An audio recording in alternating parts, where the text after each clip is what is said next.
Morning, Alex. Morning, Reg. How are you? Good. Just getting the live. Pardon? Sorry, we're just getting the live stream going, and I think it's going. How are we doing on a forum? I need it. Who is iPhone 53? This is Jen Gale from Orem. Okay, thank you.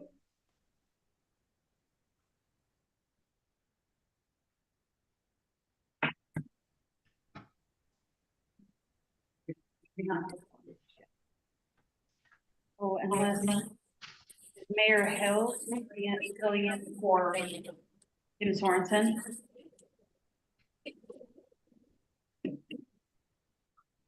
Mayor Hills, are you filling in for Kim Sorensen today? I think we just lost him. I scared him. You scared him off?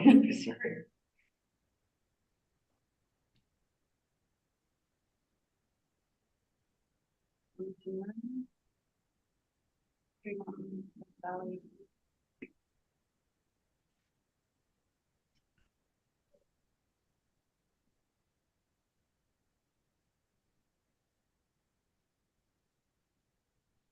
This was still short of forum.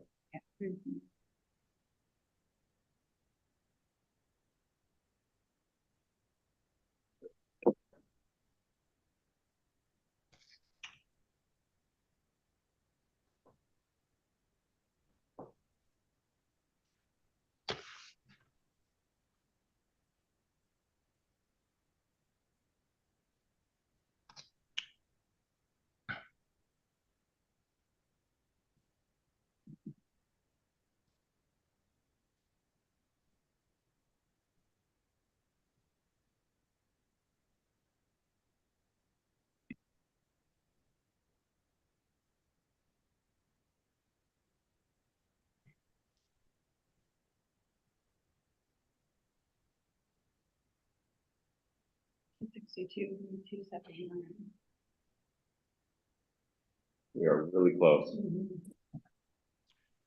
Krista, who do we have on so far? We have Adam Cowie with Linden, Councilmember Jen Gale with Orem.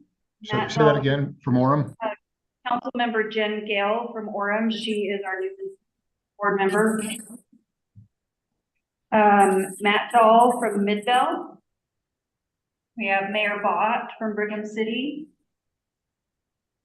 Councilmember Robin Meekum from Centerville. Councilmember Lacey Smith from Payson. She's a new member.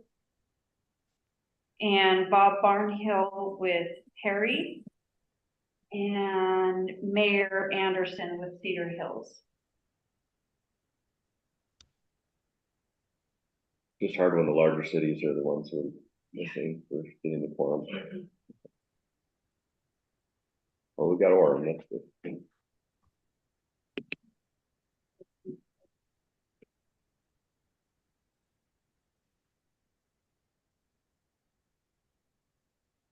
EFO accepted the meeting.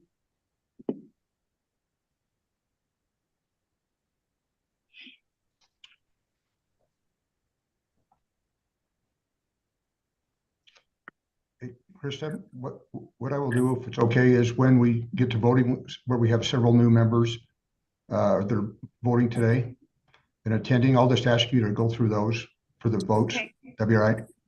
Make sure I don't miss anybody. We don't miss anybody. We just had Brenda Moore and Mayor Hill going from Murray.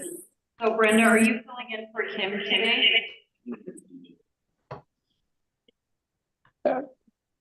This is Kim. Can you hear me? Yes. Okay, I am struggling to get on with our laptop, so I'm on my phone, but I'm here for Mayor Hills. Thank you. Okay. All right. We have a quorum now.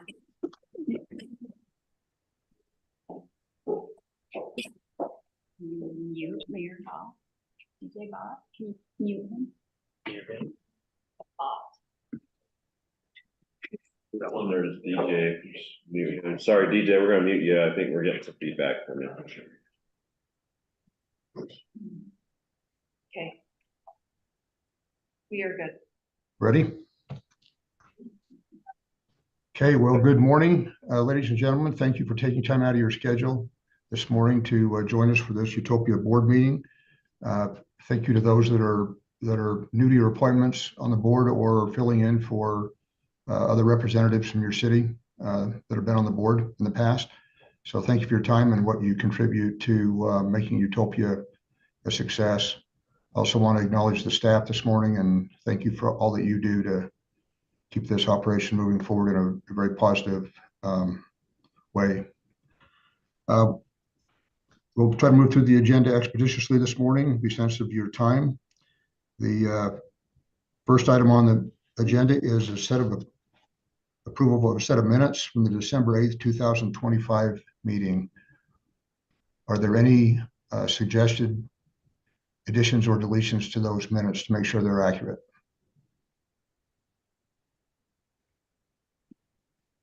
If not, I'll be happy to entertain a motion from one of you to approve those minutes as presented. I move that we approve the minutes of December 8th, 2025. Matt Dahl. Thank you, Matt. Is there a second? I second it. Oh, go ahead. This is DJ. Sorry, Matt, you can do it, or whoever that was. That's fine.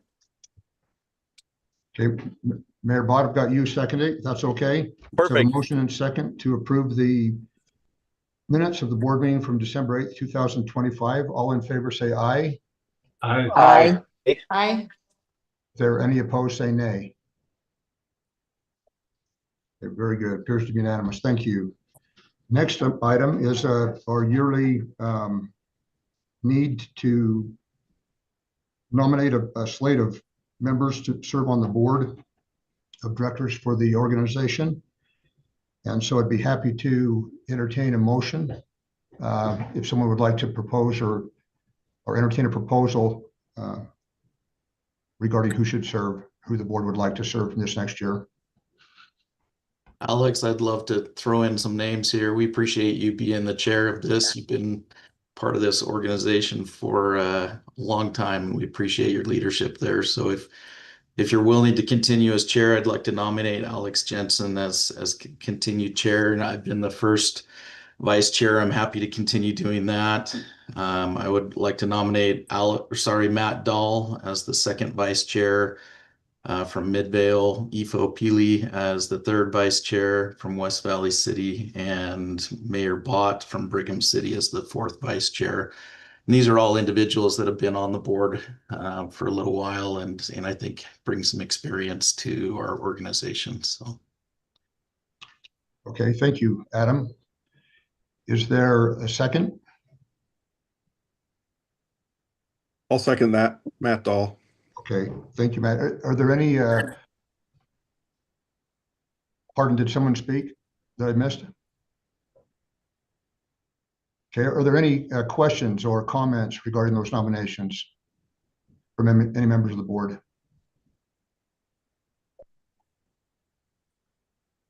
Okay, hearing none, let's move forward with a vote on the board nominations as presented by Mr. Cowie.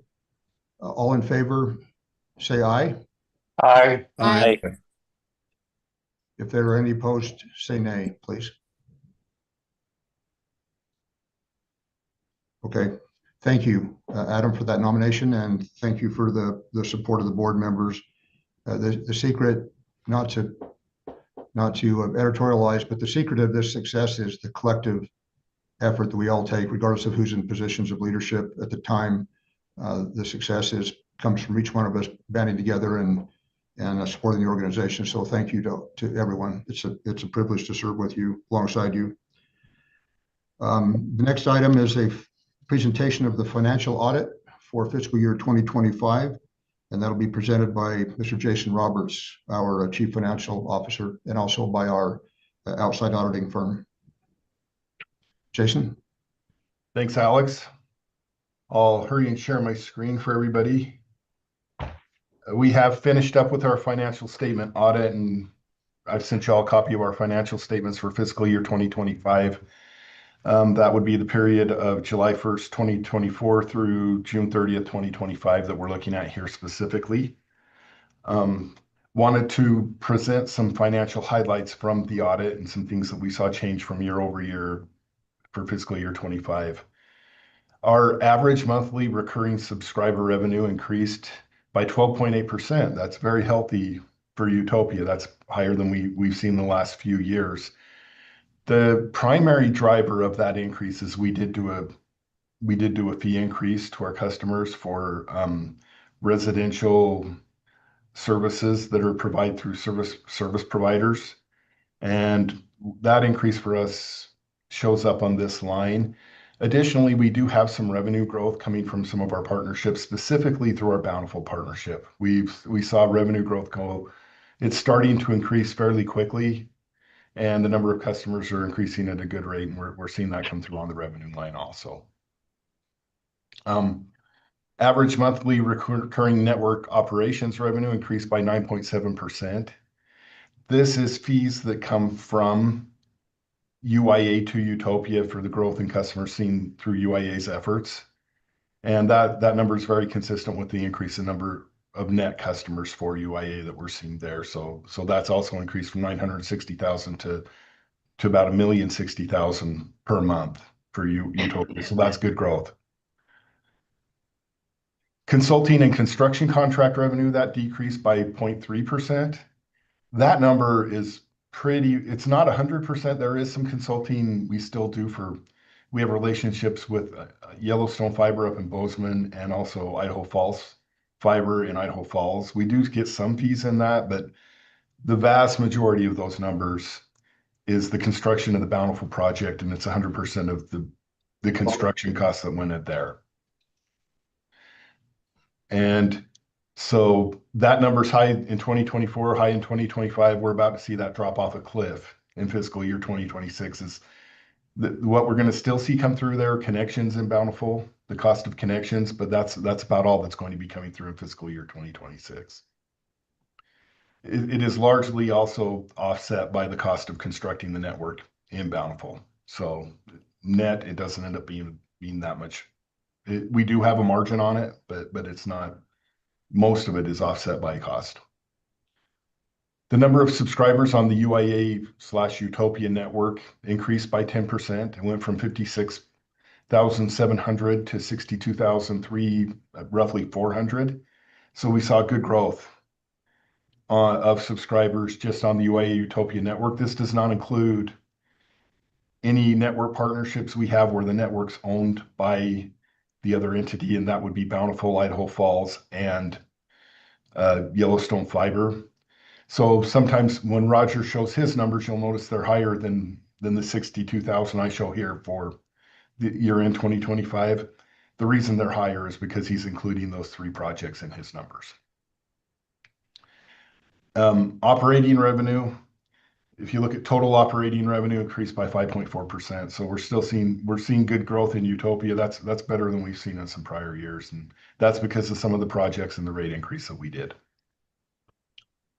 Any questions on the highlights? This is just this page. I have more pages. If not, I'll move forward to the balance sheet. Utopia's balance sheet. We're not in a high growth mode for assets.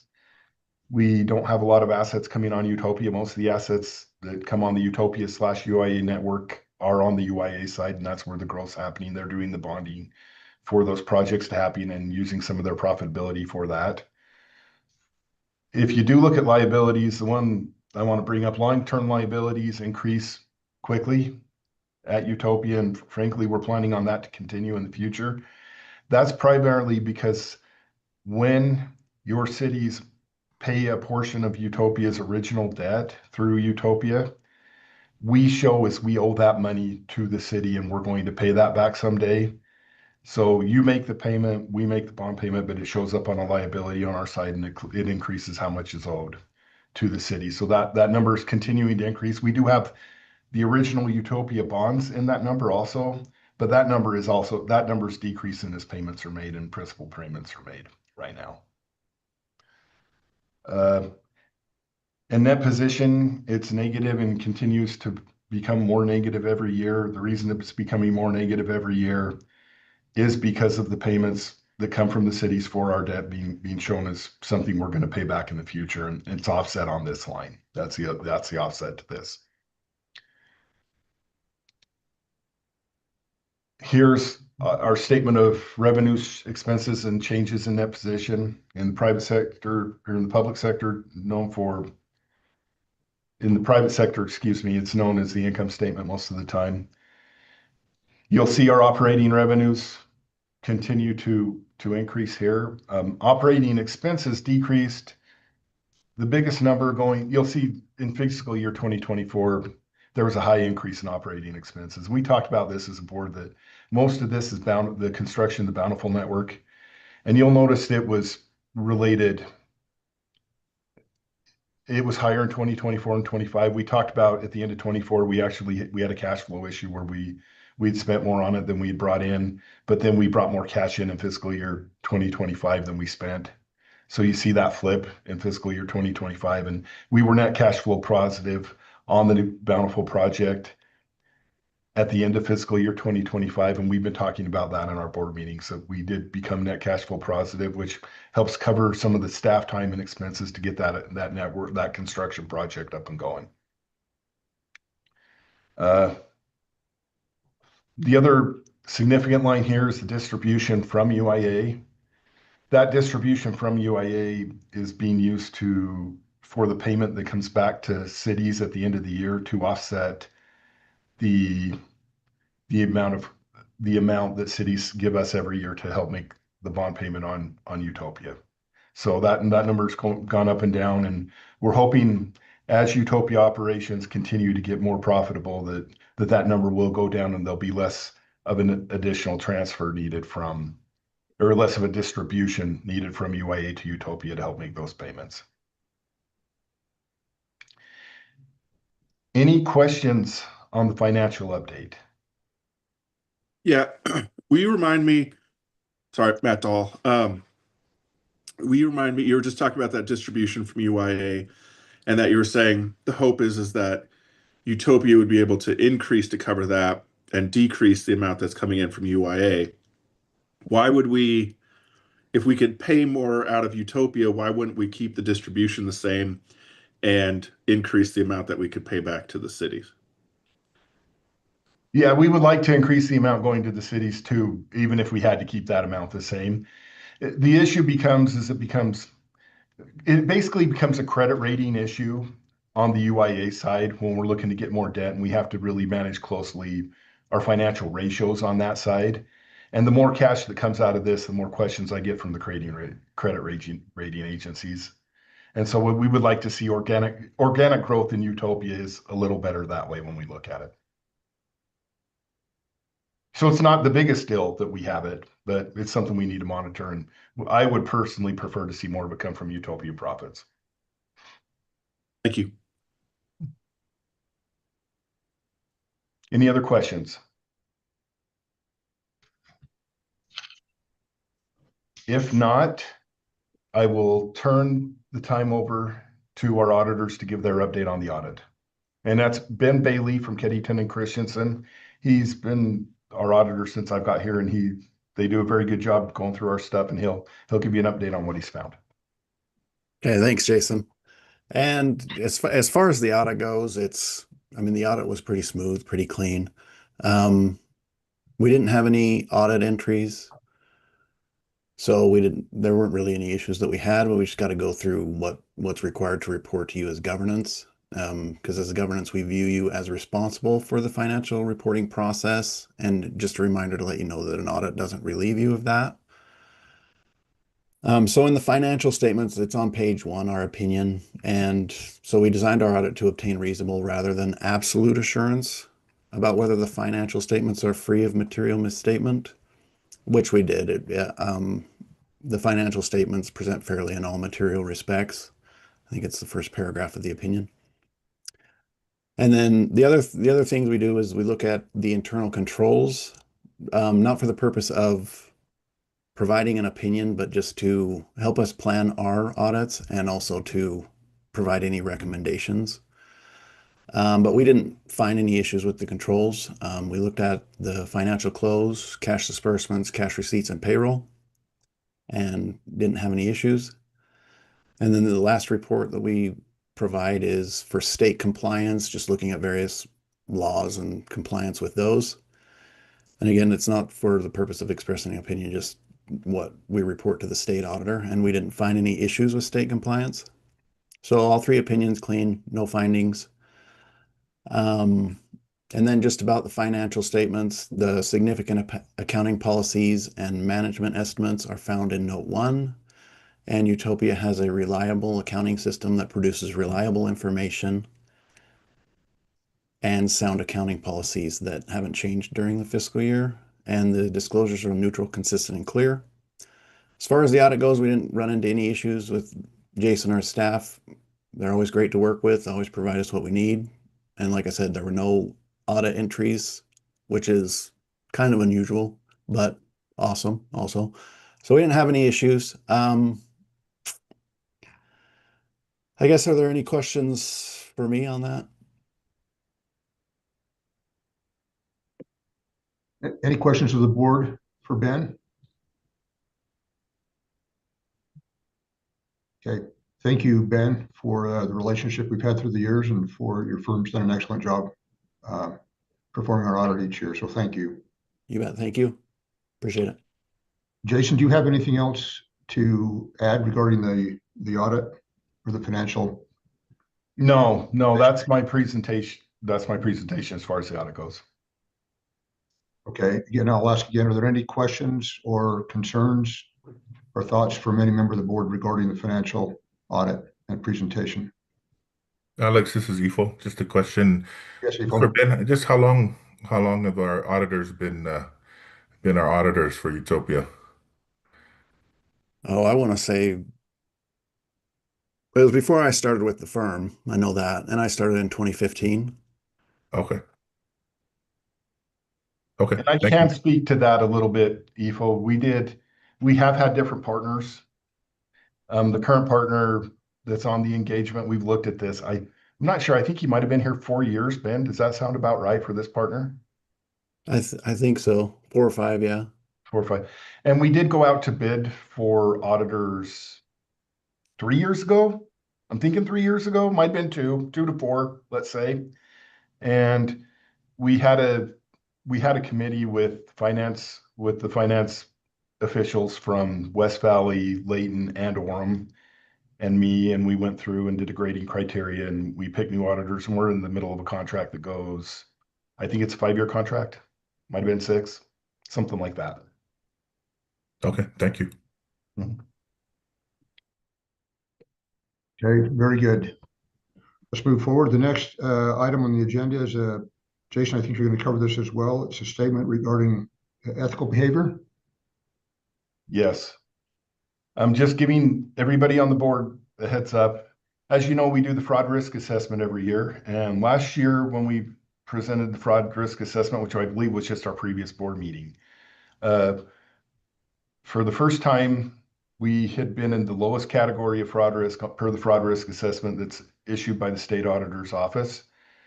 One of the things we had never done before last year was require our board of directors and all our employees to sign a statement of ethical behavior. And in fact, that was the biggest change we saw points wise from the prior year, even bigger than all the other ones combined. We will be sending out this statement of ethical behavior to all of the board members to sign later today. And I wanted to make you aware that this is the language and what we're going to be sending out. We're going to be asking for an electronic signature, and the email should come from either HelloSign or DocuSign. I believe one of those two people. You should be seeing an email today. If you don't sign this, we will be following up with you individually and trying to get you to sign this, as it is a requirement that we need. And the board has stressed that they definitely want this followed. So we will be following up and making sure that it is. I wanted to make you all aware. Okay, thank you, Jason. Again, any questions or concerns from the board? You know, if you could just send an email without any links or attachments, sometimes DocuSign has been caught in our spam. And so if wherever you're sending it from, just send us an email separately, just saying, hey, we just sent you something and please watch for that. That might be helpful. So. Okay, good suggestion, Adam. Thank you. Next item is a presentation of a financial update. Jason? That's me also. I'll share my screen once again.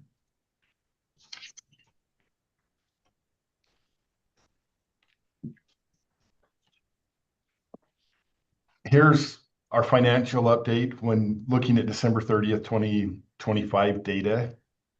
The really good news is if you look at the residential transport, commercial transport, and access fee numbers, all I've done here was, since we have 6 months of the fiscal year done, I've doubled the amount that we expect to receive, the amount that we'd actually received as of December 31st to get to our year-end number for June 30th.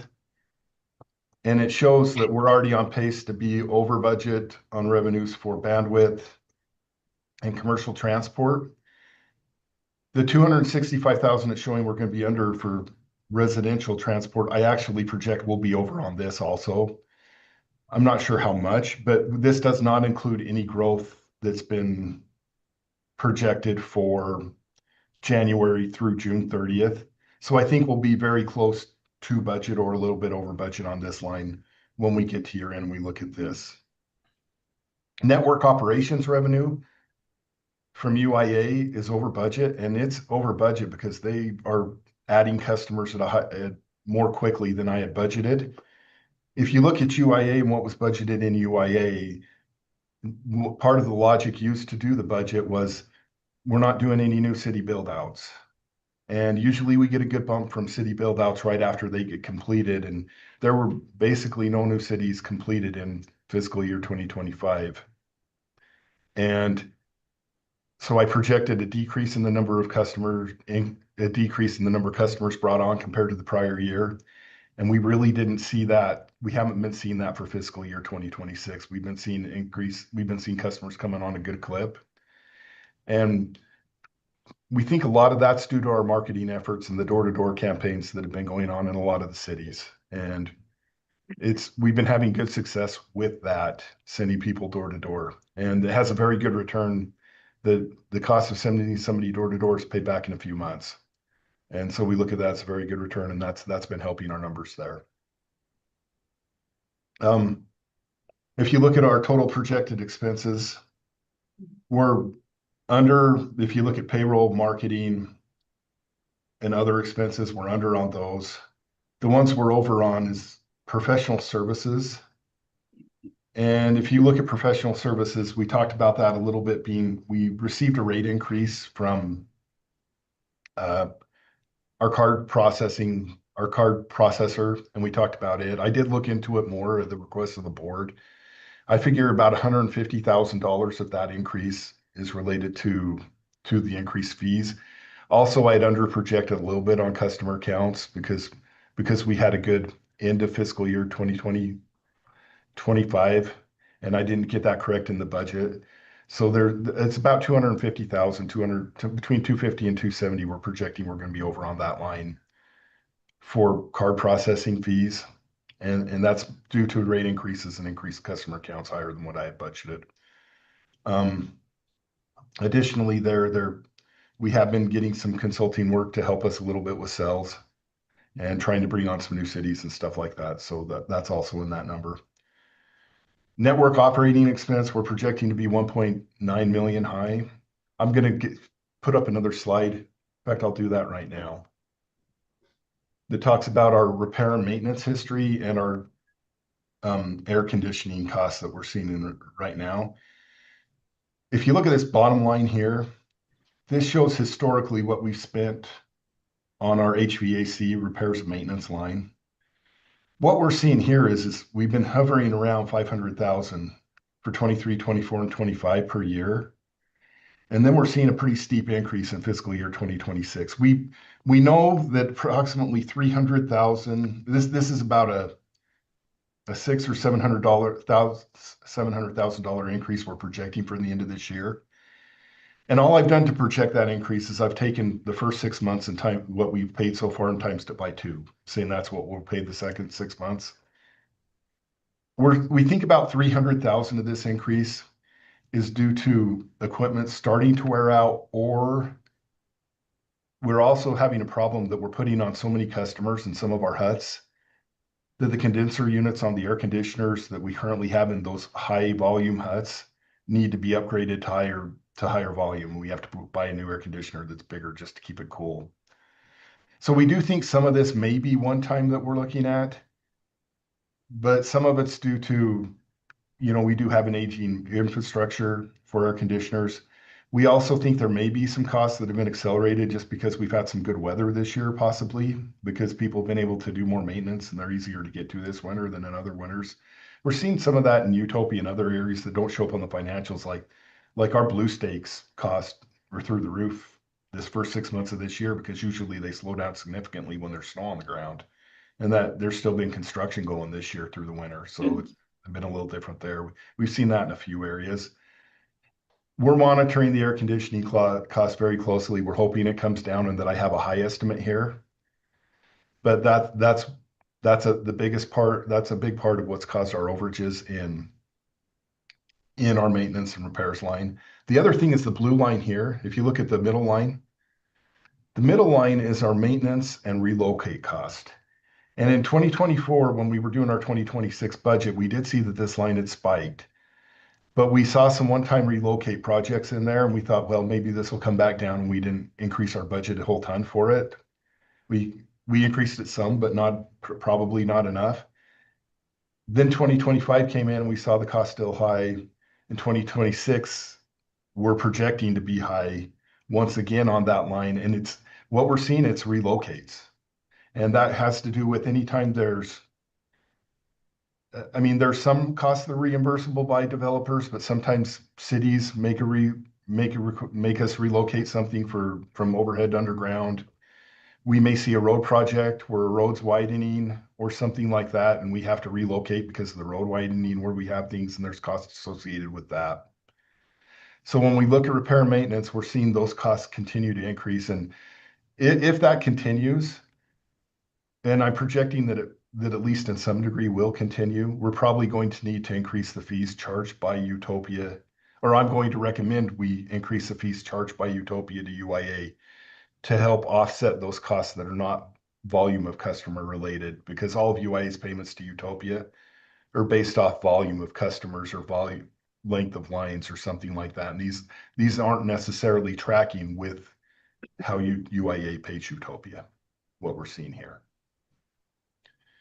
The green line's the two together, and you can see the steep increase this year in those two costs together. Once again, I hope those costs that I'm projecting are high, and we have some front end loaded stuff that's coming a little quicker. But I'm gonna have to monitor and let you know as I see it what's happening, and I'm sure it'll be part of every financial update. Any questions on maintenance, relocate, and HVAC costs and what we're seeing?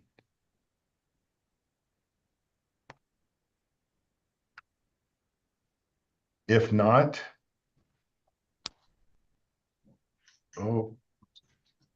financial update, did I have that here? Yeah. I'm continuing on. That's the majority of what we're seeing for overages and the biggest lines that we're seeing here. But all in all, we expect to have a little bit more revenue. We expect to have more expense, and we probably expect to be coming back with budget expense with a plan for what we're going to do budget wise on this on a year-end budget revision, and talking about that later in the year. In the bottom here, we can continue to see other revenue that's been coming in, actuals versus budget here. Biggest one you'll see here is there is a grant revenue project. We've talked about that, where we received a grant to replace some of our equipment that was made in other countries that they're worried about having kept visibility so they can see in their country what's going over the network. And the government and the federal government gave us a grant to replace those out. And we're finishing that up right now. We're expecting that. The budget, we're approved for about 1.7 million, but we think we're only going to spend about 1.5. So we're expecting that revenue and expense to be roughly the same. Actually, revenue should be a little higher because they do allow us to recoup some labor costs. So I've included that in here so we keep it on our radar screen. And we have Bountiful construction management related revenue still coming in. Most of that's related to connections. So there's a revenue number and a Bountiful project expense number. I will say, let's remember, expenses lag behind revenues. Sometimes we bill Bountiful quicker than our subcontractors bill us. So I think they should be close to the same. I think we'll get a little more revenue than expense, but I expect them to be fairly equal there. Any questions on the financial update?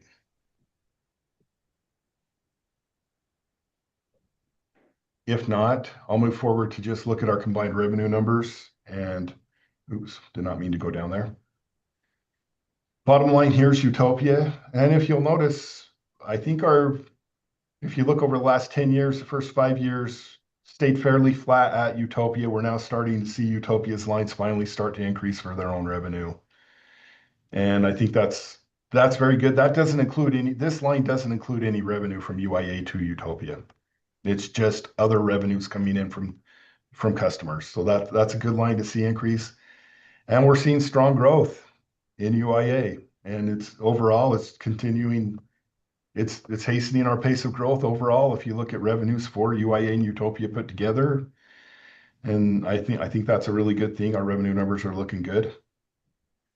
And continues, this is for UIA, but obviously of importance to look at Utopia. UIA revenues are increasing and as compared to total bond payments. And we like to see all that. So good news on the revenue front. That's all I have for the financial update. Any additional questions?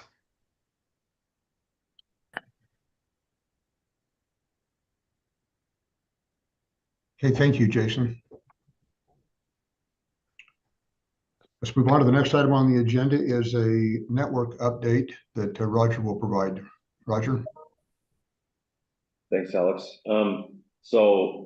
Just picking up where Jason left off in the packet, we move into the subscriber reports. But just to bring attention a little bit more to the revenue charts, it's hard, we get lost a little bit when we're looking at the financials and the statements of Utopia because so much of the growth is happening at UIA. So when we have the combined numbers, that does give us a better picture of what's happening across the two organizations. And it's been very, very good. In fact, that Utopia line, if we didn't have the UIA line and we charted just Utopia revenue growth, that would be significant growth, right? Over that time period, more than doubling its revenue. So Utopia is actually improving year over year. And a lot of that is in these partnerships. Again, if we finance a project and own it, we're generally placing those at UIA. But if it's an operating partnership where we're not issuing debt, we're not guaranteeing them, but we have a partnership to provide some services into them, we're placing those partnerships at Utopia, and that's given Utopia an opportunity to grow its revenue. So there was a time when we thought, oh, crud, what are we going to do with Utopia? Because it was actually declining revenue for a period of time, I think, in the middle of this chart, because all the growth was at UIA, but we kind of reversed that to make Utopia more self-sufficient. And by subscriber numbers, you can see that, in these partnerships with Idaho Falls, it's becoming the largest. It's not quite there yet, but it's on track to become the largest city by customers. Right now, Layton has that distinction. It's over 10,000 subscribers there, but Idaho Falls is growing very well. And with Bountiful and Bozeman and these others, and potential growth in California, I'll talk about that in just a second. We do expect Utopia to be able to continue to grow its revenues and become more self-sufficient. Now, each year we are paying bonds, right? And the cities are making a contribution there, but those bonds don't go forever. And every year we move more into principal and less into interest. And so even just kind of maintaining at that level is improving our financial position dramatically. But even on top of that, we're still doing well. So there's a lot of good things happening that do get lost a little bit in the charts because we are still in a position where cities are making payments and we're counting for that with interest to be paid back to cities, even though cities may not be accounting for it that way. So just want to provide a little of that context there. You've all got the subscriber report in your packets. So I want to point out some things in there of interest. The total subscriber count here at 81,710 is phenomenal growth. If you were to go back a year, you can see that we've had a net growth of over 10,000 subscribers. I think you can see the actual number, January to January is 10,484, which is a phenomenal year. Sometimes we've said, hey, we added 10,000, but that might have just been sales in 10,000 with net growth of 8 or 9,000 or something. This is net growth of over 10,000 subscribers across UIA, UTOPIA, and partner projects. So really a phenomenal year for us and our partners. I wanted to point out a couple other things. That I won't go through all these charts, but you're welcome to dig into your own, the collective charts and the individual charts. The things I want to talk about also would be UEN. There was every year, the Utah Education Network, which services schools, libraries, Head Starts, those types of things. They do it in behalf of those school districts and such, because they administer a lot of the federal programs for E-rate, which is a reimbursement program. But they do all the bidding. And as much as we'd love for them to just say, oh, we love Utopia, we're just going to give you our business, we have to earn that business. It is a bid opportunity and we compete. But they did about 550 or so circuits that they bid out this year. Of those, we won 277 of them, and I think there's been a couple small adjustments to our benefit since then.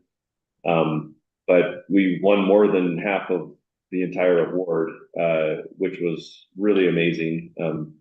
We feel like we've kind of won more than anyone else over the last few years, but to win more than everyone else combined, this is the first time that's happened.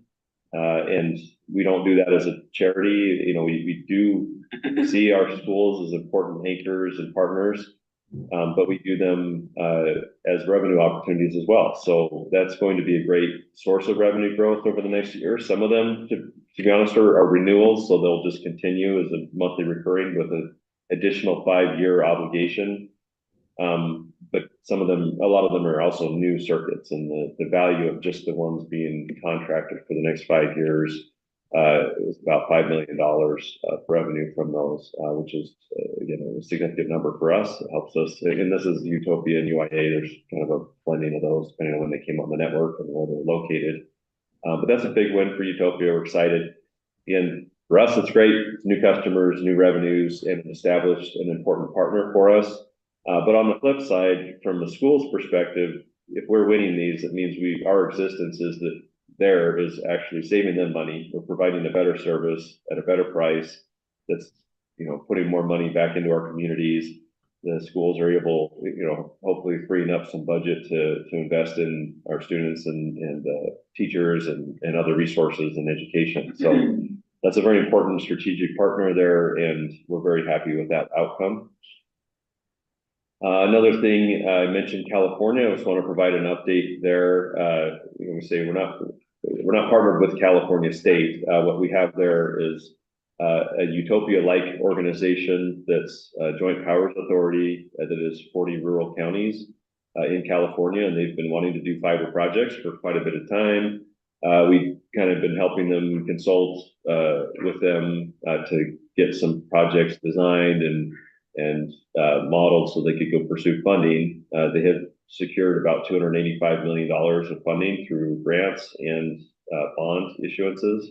And they're starting those projects, going out to bid. And we're not on the hook for any of that, other than that we are contracted to provide some support of those networks and we get revenue. And so we're excited. It's structured largely off of what we've done in Idaho Falls and Yellowstone Fiber, where we don't have employees there in those projects. We're able to do the things that we do with our team here, and then kind of the boots on the ground in those. There's some combination of their own employees and contractors. This one's big enough that it may just be a burden to the overall organization that will be hiring some positions, but we will keep that well within the budget of the revenue that we anticipate to get from those partnerships. So this should be a good opportunity for revenue growth for us in the long run. And even in the short term, there is a fee that we charge for the management of the projects as they're built. But then also there's a recurring revenue for the services to like our knock and our customer service call center, things like that that we get. And that's a great way for us to grow revenues. Really, we do like the partnership there, but it's also obviously to our benefit, our financial benefit. We have no obligation to do these other than that, there is an upside there for the organization. So that's exciting. We'll see some groundbreakings there. You probably wonder, well, where is this? California bit. So some details there. Even though it's 40 counties, this is just a small initial phase that it is in 6 counties. It's actually 7 project areas because 2 of them are in Mono County. I would be surprised if you knew where Mono County is. Maybe some of you do, but if you're aware of the town of Mammoth Lakes, that's one of the project areas that's approved. And we have other projects in Glenn County and Tehama County, Amador County, Alpine County, but it's kind of exciting to have that project kicking off. So that's an exciting development. And that is more of a Utopia partnership. The UIA is not financing anything. There's no debt issuances. So as we add customers to those will be new revenue growth for Utopia. And just one other item I wanted to bring up, which is more of just a personal thing, but this marks my 10-year anniversary as executive director at Utopia. And I just want to express gratitude to the board. I didn't know that this was going to be a long-term thing. I've really enjoyed this and I continue. I'm not going anywhere, hopefully, and I'm excited to be here, excited for all that we've done. And excited for the future if things continue to grow. But I just, again, want to express appreciation. It's been really great opportunity to serve the communities and do these projects. Have great staff here and grateful for all the support that I've received. But that's kind of the update I wanted to provide, and open any questions about any of the customer growth, UEN, California, any of that stuff.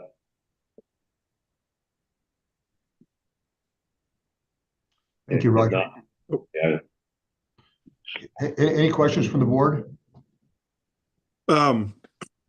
Matt? First, Roger, congratulations on your 10 years with the organization. That's fantastic.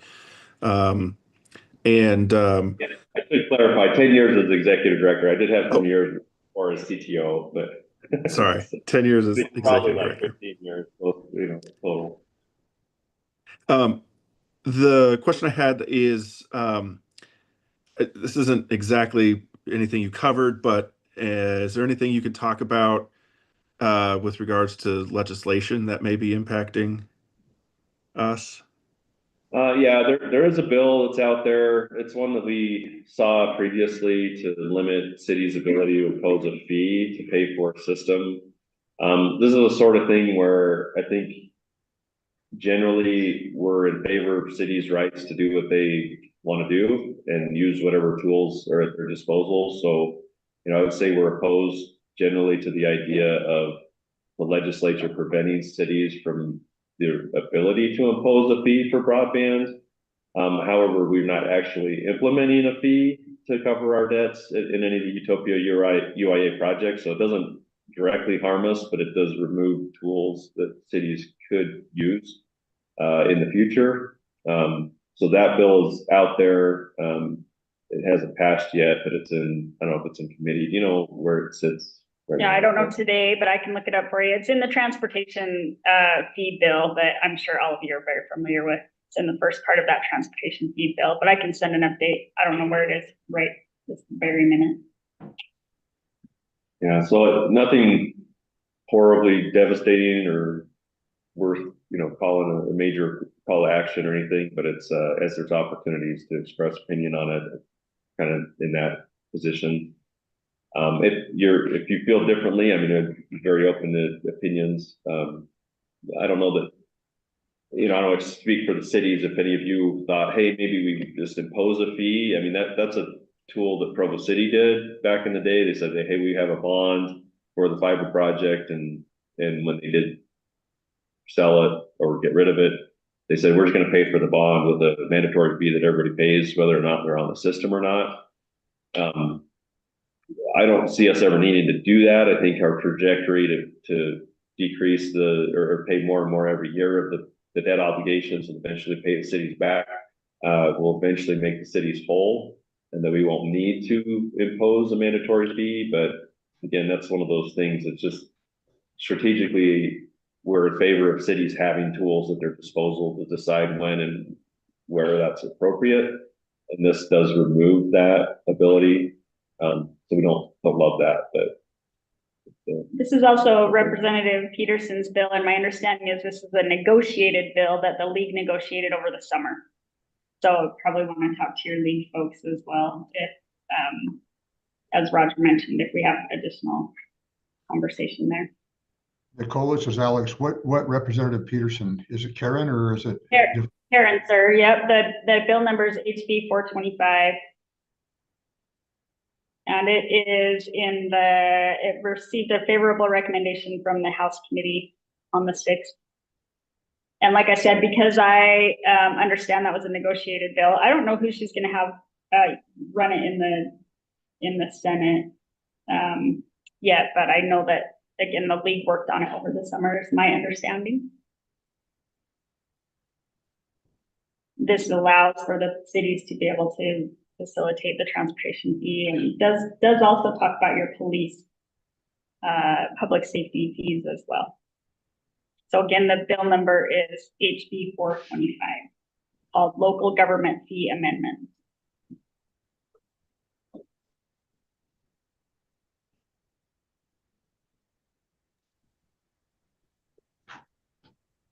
Okay.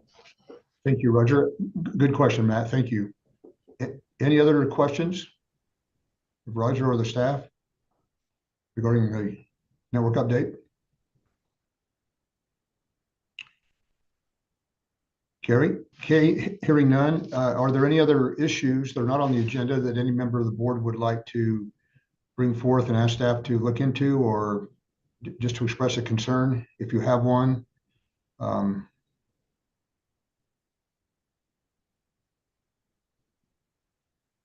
Okay, hearing none. Again, thank you for your time today and for your support of the organization through the years. As many of you know, most of you probably know, maybe some don't, that are newer in their positions. This has been a